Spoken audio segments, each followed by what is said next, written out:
درود میگم به بیننده عزیز رادیو آزادی و به همه آنهایی که پیوسته کانال رادیو آزادی رو در یوتیوب که آزادی ویدیو است تماشا میکنند و خبر و گزارش‌های بیشتر رو از تاجیکستان و جهان طریق این کانال پیدا میکنند.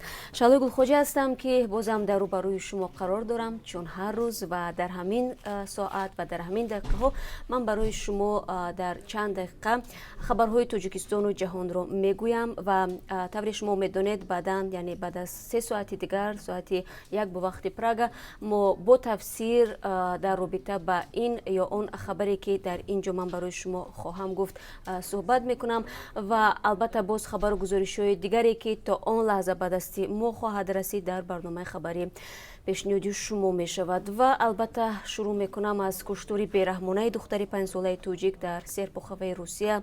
طبق فرضیه پیشکی قاتل قبل از کشتار به این کودک دسترازی هم کرده است. همکاران ما توانستند با پدری وحیده 5 ساله صحبت کنند. گفت قرار است چند ساعت بعد جسد وحیده را با آنها بدهند و جسد وحیده تیلوزاده را فردا به تاجیکستان خواهند برد. برای این پدر صحبت کردن خیلی سخت است. این خانواده صاحب 4 فرزند بود. تفصیلات حادثه و صحبت پدر طفل کشته شده را شما میتوانید در برنامه خبری تماشا کنید و هم بشنوید.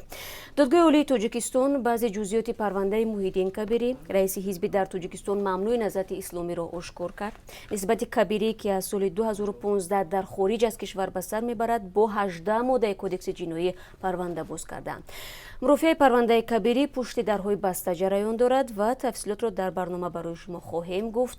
جزئیات پرونده محیدین کبیری در حال بیان می شود که چند روز اخیر قضیه نبیره خردسال او حمزه 4 ساله که به بیماری سرطان گرفتار شده است در شبکه‌های اجتماعی و در رسانه ها بازتاب می شود.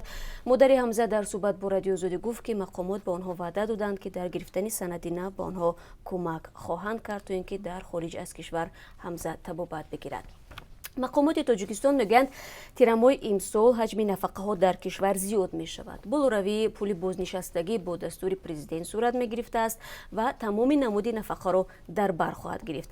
در این باره امروز مسئولان در نشست خبری ذکر کردند. همکاران ما در نشست شرکت داشتند و جزئیات این خبر و دیگر مسئله های مربوط به نفقه را برای ما و شما در برنامه خبری خواهند گفت.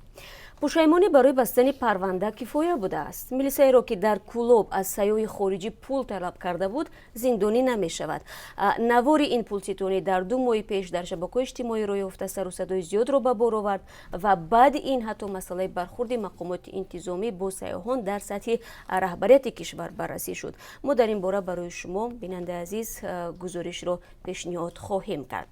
جنگجویان گروه دولت اسلامی به بنای حکومت اربیل در کردستان حمله کردند. دست کم 1 جنگجو خود را در داخل بنا منفجر کرد. مطبوعات عراق از کشته شدن 3 جنگجو خبر داد. این گونه هجوم ها در اربیل یکی از شهرهای امن عراق خیلی کم اتفاق می افتد و این حمله با چه انجامید برای شما کمی دیرتر معلومات خواهیم داد و باوری داریم که بیننده عزیز شما در برنامه خبری رادیو آزادی که بعد از 3 ساعت دیگر پیشنهاد شما می شود ما رو همراهی خواهید کرد. برنامه چون همیشه پخش مستقیم است، یعنی در آزادی ویدیو کانال یوتیوب ما پیشنهاد شما می شود و در وبسایت رادیو آزادی زیر نشانی www.azadi.org. البته اگر شما به شبکه‌های اجتماعی دسترسی دارید و در اونجا هم شما میتونید رادیو آزادی رو پیدا کنید که ما اونجا صفحه مخصوص خود رو داریم و پیوسته در اونجا هم خبر و گزارش‌های همکاران ما گذاشته می شود و همین حالا هم در سامانه رادیو آزادی شما می توانید تازه ترین خبرها را مطالعه کنید و اگر خواهید که نوارها را ببینید پس بروید به سامانه ما در یوتیوب. من شما را بعد از 3 ساعت دیگر در بخش مستقیم منتظر می شوم.